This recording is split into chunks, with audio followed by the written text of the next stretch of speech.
Hey everyone, welcome back to my channel. Today, I'm super excited to be unboxing the Apple Magic Trackpad 3 White Edition. As you all know, Apple products are known for its sleek designs and exceptional functionality, and this trackpad is no exception. In this video, I'll be unboxing it, highlighting its features, and discussing why I think it's the best choice for my productivity. And let's get started. Before unboxing it, let's get to the Apple Store and see how much is the Magic Trackpad. And I'm buying the white edition because it's cheaper. It's only $129. If we buy the space gray or the black edition, it's $149, which is pretty expensive. I'm currently in Taiwan, so let's take a look at the new Taiwan dollar pricing. So here we can see that the trackpad is 3,790 NT dollars. And for a black edition, it's 4,390 NT dollars. Okay, so now let's get to the unboxing part. Unboxing! So let's open the box and see what's inside.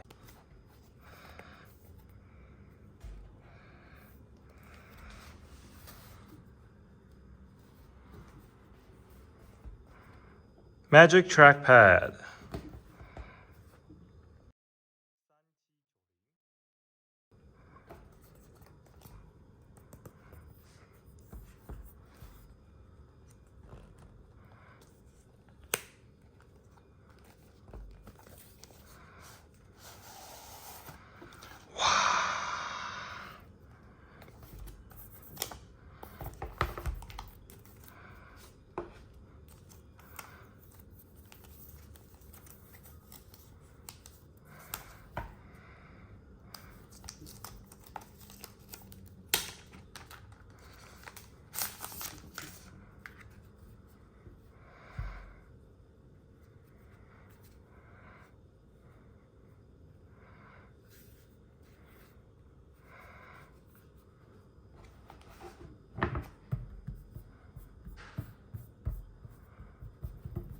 Wow.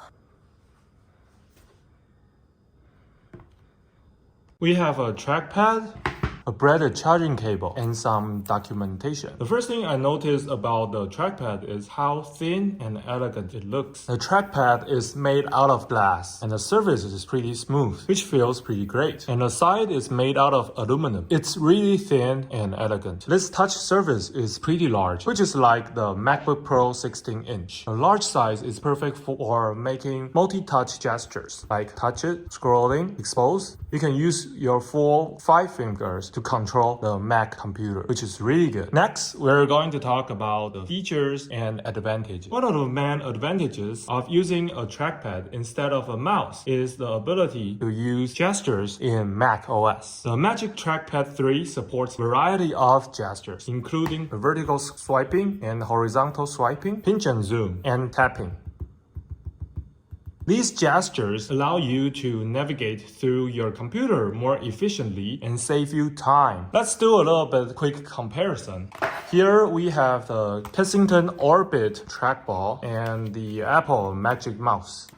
The Magic Trackpad 3 has a larger surface area, making it easier to execute gestures. Additionally, it has a rechargeable battery. See here? It's so thin, but there's actually a battery inside. And you can use a lightning port to recharge it. See, here we have a lightning port and Type-C over here, the braided cable. And the rechargeable battery is lasts up to a month on a single charge. Unlike the Kensington Orbit trackball, which uses a USB for charging. The good part with it is it doesn't have a battery, but the bad part is you always need to use a wire to connect to the computer to use it. Let's compare these 3 input devices. I'm using the Kensington Orbit trackball for about 10 years, and this trackball really helps me to relieve my ankle because I used to use a mouse for using my Windows laptop. For using a mouse, you need to move your ankle like this. You're moving a cursor using the movement of the mouse, which creates a lot of strain in your ankle. So I upgraded to this trackball.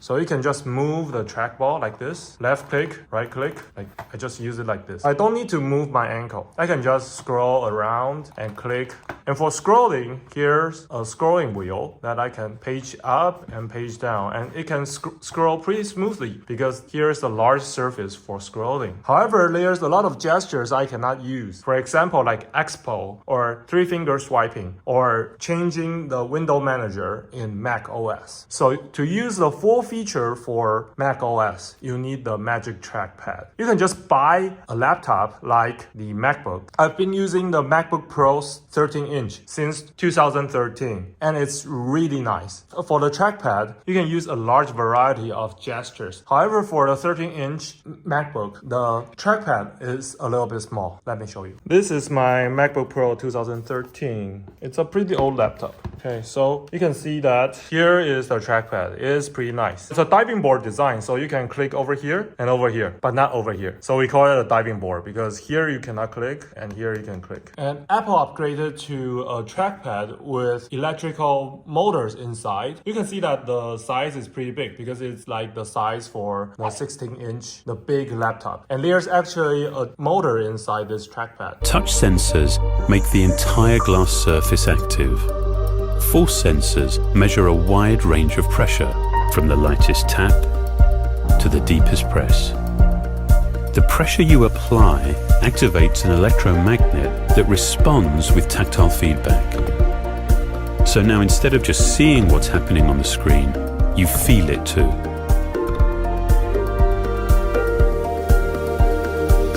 You can click anywhere on this trackpad. It's seamless because it doesn't have a border. So you can just click like even on this corner and this corner. It's pretty nice. So there's actually an actuator inside this trackpad. So it detects the pressure you click on this device. After it detects the pressure is higher than a certain level, it will use the vibration actuator to vibrate. So you can feel the click. Apple actually have this Magic Mouse, which I didn't have a battery inside. This is the first version of the Magic Mouse. It still uses the IR sensors, so you can move around like a traditional mouse. And here is actually a trackpad over here, so you can use like 2-finger gestures or 3-finger gestures for expo or moving windows around, swiping for a lot of gestures in Mac OS, which is pretty nice. However, I don't like using a mouse because you need to move it around. And second, this is a pretty nice product for the shape, Johnny Ive design. However, this mouse has a problem because our hands is actually larger than this mouse. So it creates a hollow part over here. So it's pretty hard for you to use this mouse.